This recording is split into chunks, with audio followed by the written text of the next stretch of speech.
Tanawa mga higala o mga igsuon, bag-o lang gan nato gi-explain, bag-o lang nato gipasabot nga wala tay mabasa sa balaang kasulatan nga ang Dios, ang Ginoong Dios nga atong magbubuhat nagdili sa mga larawan ug mga rebulto sa mga santos. Nay ni comment sa atong reels sa Facebook. Ang tabi makaluluoy siguro biktima magud na sila sa ilahang mga pastoy nga instead of kamatuuran ang ihatag, kamatuuran ang i-explain, kamatuuran ang ipasabot ngadto sa ilang mga membro, ang ginabuhat nila kusog kay sila mohimo og kalibitaw nga false propaganda. Kumbaga, kay para mahimong dautan ang dagway sa simbahang Katoliko dito sa mga inosenteng mga tao nga walay kabangkaagan sa pagtulunan sa Santa Iglesia Katolika Apostolika Romana. Tanawara, bag-ura ko nisulti nga kanang Exodus chapter 20 dili na refer sa mga imahen ug mga rebulto sa mga santos. Gikot gihapon sa amigo nato nga dili Katoliko. Kanya pagka man ato ang gisirkilan mga sir ug mga ma'am kay para at least inyong makita ug masabtan ko ninyo sa ako ang punto kung unsay buot na akong ipasabot. Ang first circle, mga sir ug mga ma'am, gikot niya ang Exodus chapter 20 verse 3 to 5. Ang first circle nako naa sa verse 3. Yung tan-awon sa screen. Di ba nag-ingon ang Ginoong Dios sa verse 3? Ayaw pagbaton og laing Dios gawas kanako. Anong ingon man ang Ginoong Dios nga laing Dios?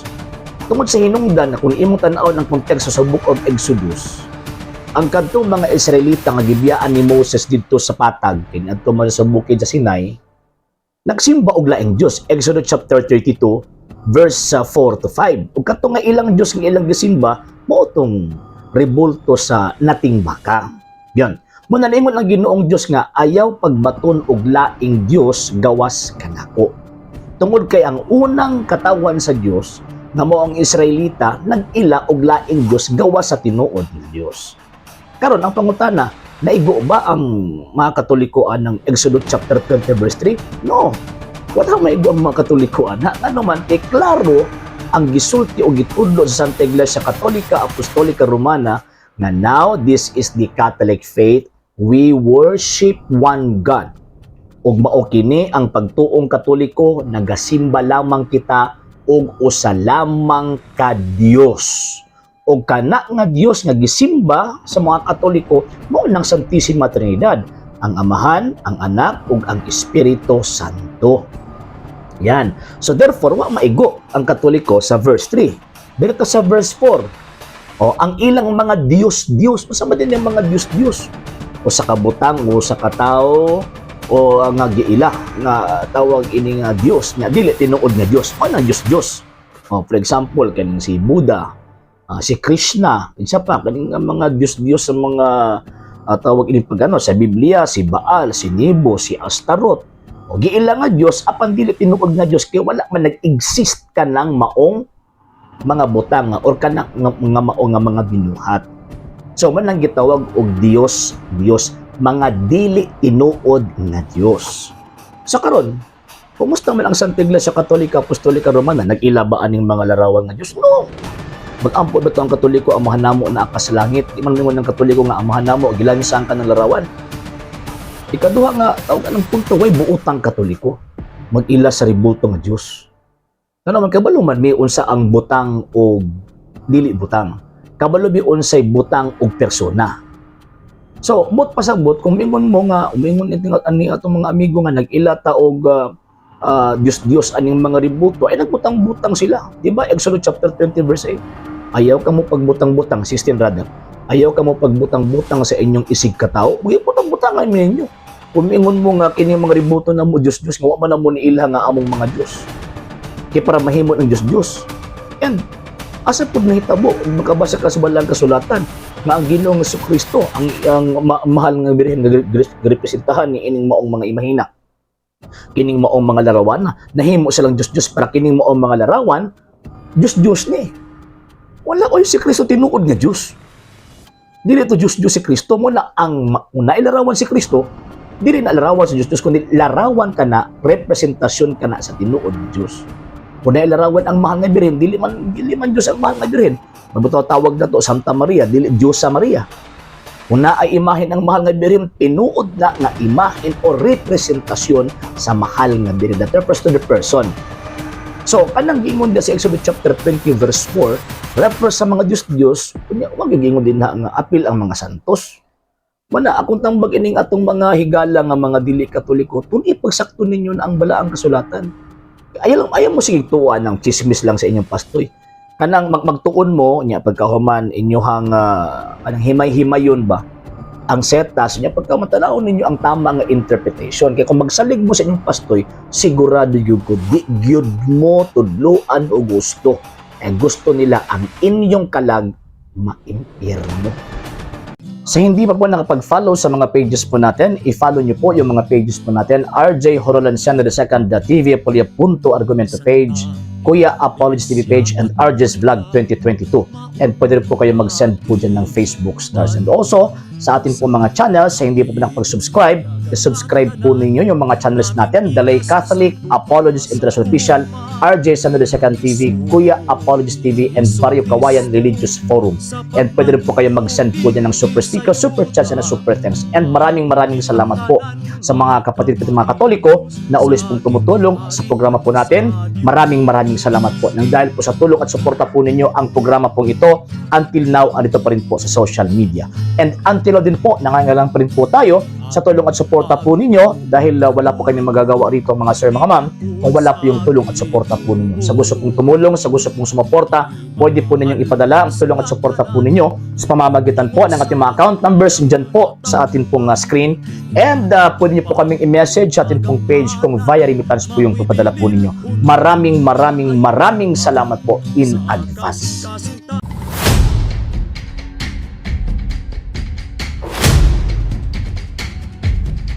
Ano ba mo unsay kalainan sa pastor protestante o paring Romano Katoliko?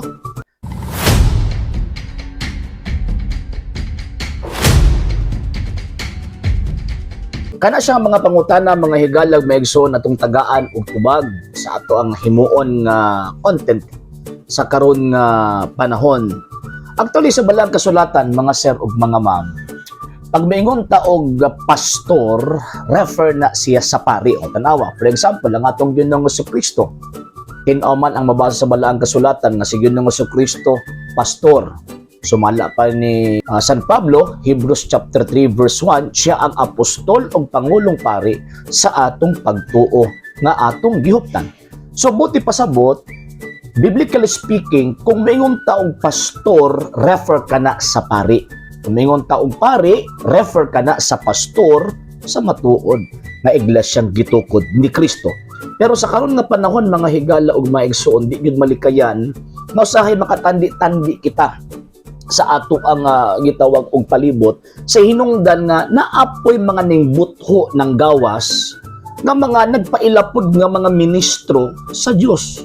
Nagbitbit og balaang kasulatan, nagbitbit og maayong balita, nagbitbit pud usab og kanang giingon nila nga balaang pulong. Mo na ato ang tan-awon kung unsay kalainan sa pastor protestante o paring Katoliko. Matuod ba kini nga pastor?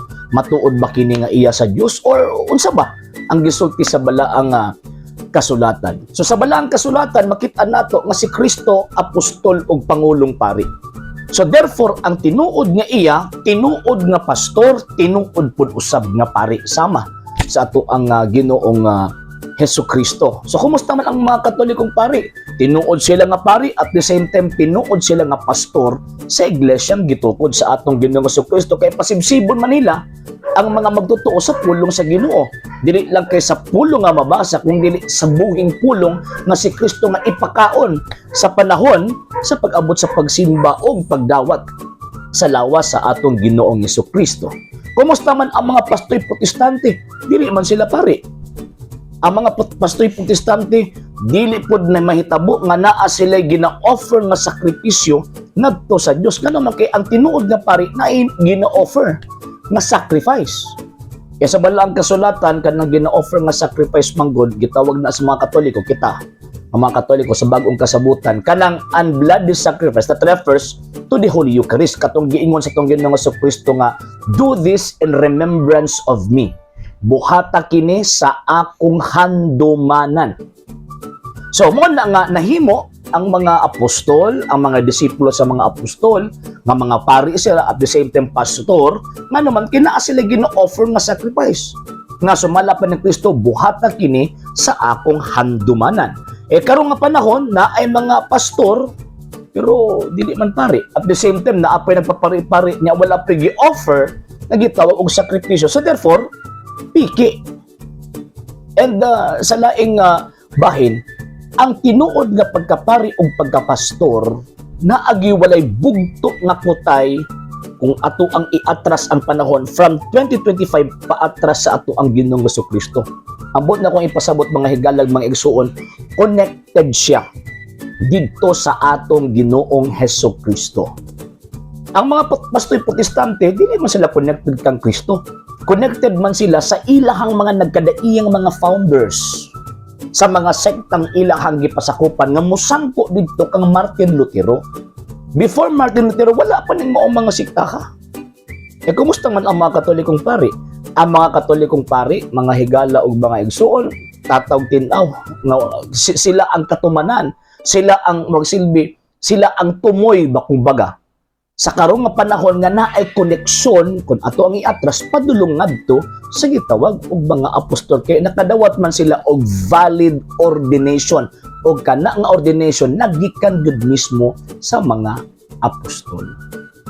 So mo ni kalainan mga higalag maigsuon, and biblically speaking din pod, again ang tinuod nga pastor pari, ang tinuod nga pari mao nang pastor, mabataw sa Acts chapter 20 verse 28, gipangasiwaan or gidumalahan og obispo ang usa ka iglesia.